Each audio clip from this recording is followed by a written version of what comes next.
ओं सर्वमंगलमंगल्ये शिवे सर्वार्थसाधिके शरण्ये त्र्यंबके गौरी नारायणी नमस्तुते। सृष्टि विनाशानं शक्तिभूते सनातनी गुणाश्रय गुणमय नारायणी नमस्तुते। जय बड़ मायर जय, जय महादेवी महामायर जय। प्रत्येकेर जीवन सुंदर और आनंदमय होक, प्रत्येकेर सुखे खुशिते शांतिते एवं दूधे भाते थाकुन। श्री श्री पद्मावती मा एवं बड़ मायेर निकट এই प्रार्थना करी। সবাই আমরা ভালোই চাই, কে না চাই, আমিও নিজের কথাও বলছি। কিন্তু আমরা কি কর্ম করেছি আর কি কর্ম করি, আর ভালো চাইতে গিয়ে কত নষ্ট করি বা কত খারাপ করি, অশুভ করি, সেগুলো কিন্তু আমরা ধ্যান দিই না। যখন আমাদের খারাপ হয়, কোথার থেকে হলো, আমি তো ভালো কাজ করি। সবার কাছে সবাই আমাকে কিন্তু এই কথাটাই বলে, আমি এই জন্মে তো খুব ভালো কাজ করেছি। সত্যি ভালো কাজ করেছেন, একদম অবাস্তব কথা বলছেন না, ঠিক বলছেন। কিন্তু আপনি ভালো করতে গিয়েও কিছু খারাপ কাজ করেছেন বা কিছু খারাপ হয়ে গেছে, এবং প্রারব্ধ কর্মের ফল সেইটাকেও কিন্তু দেখতে হবে। আমরা জানি না প্রারব্ধ কর্ম কী করেছি, যাই হোক টের পাই যখন আমাদের সমস্যা হয়। আজকে গুরু, যে দেবগুরু, দেবতাদের গুরু, দেবতারা তাকে বৃহস্পতি দেবকে গুরু বলে মেনেছেন, এবং শুক্রাচার্যকে দৈত্যরা গুরু বলে মেনেছেন। তো এই যে দেবগুরু এবং দৈত্যগুরু, দেবগুরু ছিল অনেকের ভালো ছিল, দৈত্যগুরু আসবে কি হবে, অর্থাৎ 10ই শ্রাবণ সে আসবে, কি হতে পারে। 10ই শ্রাবণ সকাল 8টা 57 গতে নিজের রাশি কর্কট রাশি থেকে বন্ধুর ঘরে মিথুন রাশিতে আসবে, কিন্তু সেখানে বৃহস্পতি বসে আছে। তাহলে কর্কট রাশির জাতক জাতিকাদের, তাদের এই দ্বাদশে বৃহস্পতি এবং শুক্র কি ফল দিতে পারে। স্যার, প্রথম কথা আমি বেশ কিছু তথ্য তুলে ধরব। জন্মকুণ্ডলিতে থাকা তার যে ঘর, সেই ঘরে যদি থাকে, আর এরকম ঘরে যদি থাকে যে দ্বাদশে বসে আছে দুটি গ্রহ, ঠিক আছে, তাহলে কি হতে পারে। প্রথম কথা হচ্ছে যে আমাদের দেখতে হবে যে এই কর্কট রাশির পক্ষে শুক্র এবং বৃহস্পতি ভালো গ্রহ কি না, এটা কিন্তু আমাদের দেখতে হবে। কর্কট রাশির পক্ষে বৃহস্পতি শুভকারক কিনা বলতে গেলে, কর্কট রাশিতেই কিন্তু বৃহস্পতি কি হয়, উচ্চ হয়। আর কর্কট রাশি থেকে প্রথম যে বৃহস্পতির ঘর ধনুরাশি, সেটা হচ্ছে ষষ্ঠ ঘর, আর দ্বিতীয় যে ঘরটি বৃহস্পতির সেটি হচ্ছে মীন, সেটি হচ্ছে গিয়ে তার ভাগ্যভাব। তাহলে ষষ্ঠ ভাব, ষষ্ঠপতি বৃহস্পতি মোটেই শুভকারক নয়। কিন্তু আমরা একটা জিনিস ভুলে যাই, বৃহস্পতির ষষ্ঠে নয় থাকা মানে, বা ষষ্ঠের দৃষ্টি মানে সে ভালো দেবে না, এসবগুলো কিন্তু অবান্তর কথা।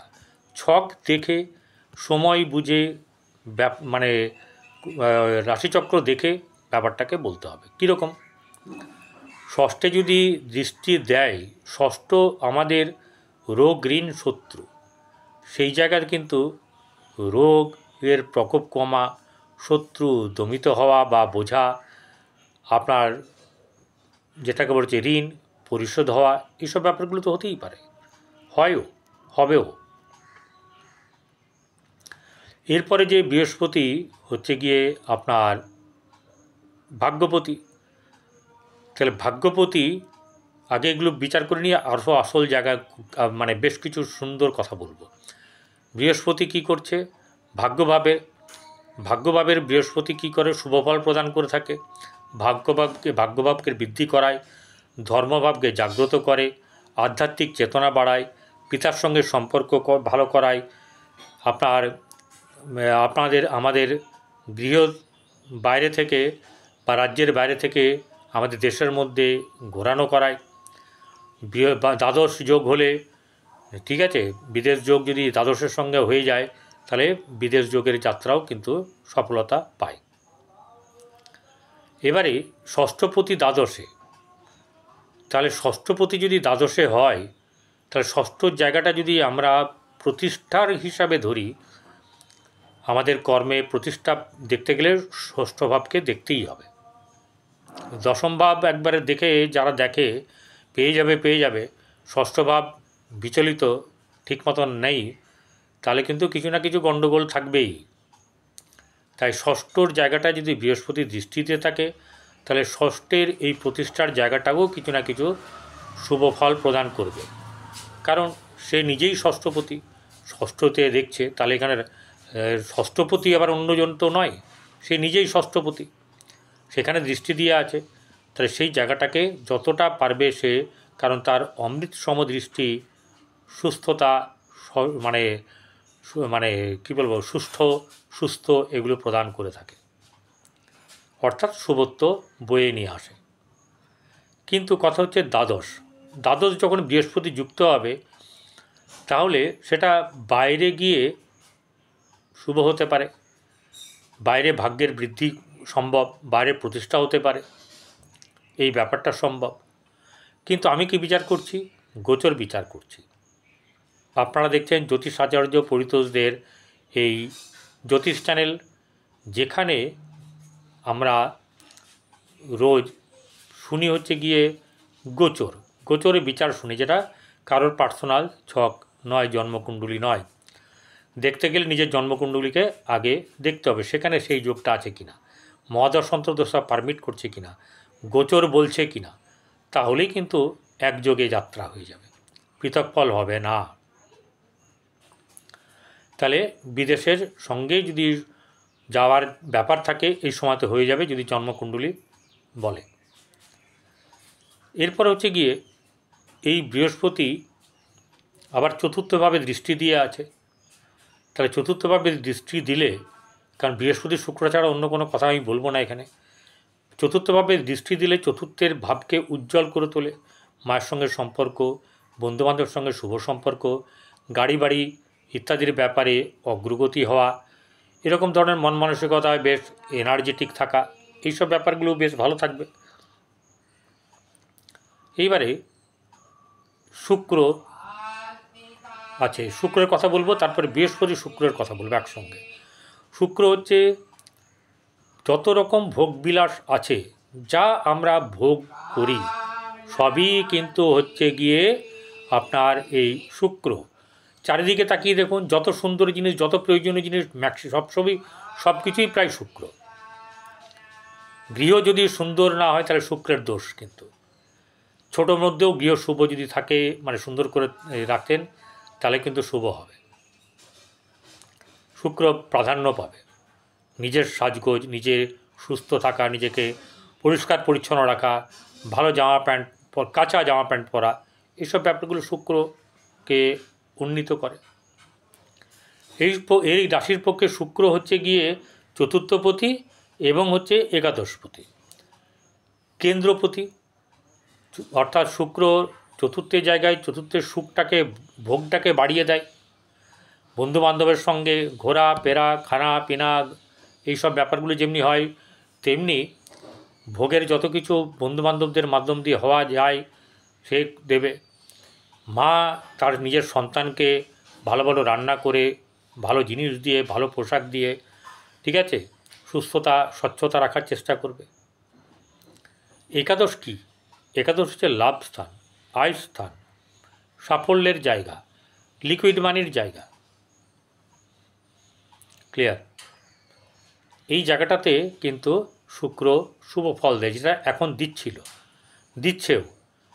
শুক্র চলে আসবে হচ্ছে গিয়ে 10ই শ্রাবণ, আজকে 4ঠা শ্রাবণ হয়ে গেল, আর 6 দিন বাদে সকাল 8:57 গতে মিথুন রাশিতে আসবে, বৃহস্পতির সঙ্গে যুক্ত হবে। দেখুন, বৃহস্পতিও জ্ঞানের কারক, শুক্রও কিন্তু পাণ্ডিত্যের কারক। দুটো গ্রহ এখানে দ্বাদশে বৃহস্পতি বসলে সৎ কাজে ব্যয়, সৎ ধর্ম পালন, ন্যায় আপনার প্রতিষ্ঠা, এইসব ব্যাপারগুলো যেমনি দেয়, শুক্র দ্বাদশে কিন্তু এইসব দেয় না। শুক্র দ্বাদশে প্রেম সম্পর্কিত ব্যাপার, ঠিক আছে, লুকিয়ে চুরিয়ে প্রেমিক বা প্রেমিকাকে নিয়ে যাওয়া, প্রেমিক বা প্রেমিকের সঙ্গে শুভত্ব, নানা রকমভাবে এইসব ব্যাপারগুলো ফল প্রদান করে থাকে। বেশিরভাগ ক্ষেত্রে এই জায়গাটাকে সে দেয়। এছাড়া বাইরে ভালো রেস্টুরেন্টে যাওয়া, ভালো জায়গায়, আপনার যেখানে বলা হচ্ছে যে রোমান্টিক জায়গায় ঘুরতে যাওয়া, বিদেশে, এই যেমন ধরুন কেউ সিমলাও যেতে পারে, কেউ ইন্দোনেশিয়া যেতে পারে, কেউ পাটায়া যেতে পারে, এরকম ভালো ভালো রোমান্টিক জায়গায় ঘোরাফেরা, এইসব ব্যাপারগুলোও কিন্তু হবে। ভালো উপহার পাওয়া, ঠিক আছে, এই জিনিসগুলো কিন্তু হবে। তাহলে বৃহস্পতির সঙ্গে শুক্রের একটা টক্কর কিন্তু আছে। এটা শুক্রের বন্ধুর ঘর। বৃহস্পতির সঙ্গে বুধের কিন্তু বন্ধুত্ব নেই, শুভত্ব নেই। তাই এই দ্বাদশ জায়গাটাতে আপনি হয়তো বৃহস্পতি চাইবে সৎ জায়গায় ব্যয় করতে, মন্দিরে হোক, কেউ মানে দুস্থ প্রকৃতির লোক হোক, তাকে দান করা, কিন্তু শুক্র তো তা করবে না, শুক্র অন্যদিকে ব্যয় করবার চেষ্টা করবে। এই নিয়ে একটা টক্কর কিন্তু থাকবে। আর এই টক্করটাকে যদি ঠিকঠাক করতে হয় তাহলে গরুকে খাওয়াতে হবে। গরুকে প্রতিদিন রুটি খাওয়ান, 7 রকমের শাক খাওয়ান, যতটা আপনার পকেট পারমিট করবে সেই হিসাবে আপনি নিজে কিন্তু এগিয়ে চলুন। কুকুরকে, কাকপক্ষীকে, এগুলোকে সেবা দিন, আর মাছকেও সেবা দিন, এতে ভালো হবে। পারফিউম ব্যবহার করুন স্নান করার পরে, আর কেশরের তিলক ব্যবহার করুন, কপালে তিলক দিন স্নান করার পরে। এগুলো করলে দেখবেন আপনার ভালো হবে। আপনার ভালো হোক, সুস্থ থাকুন, আনন্দে থাকুন। নমস্কার।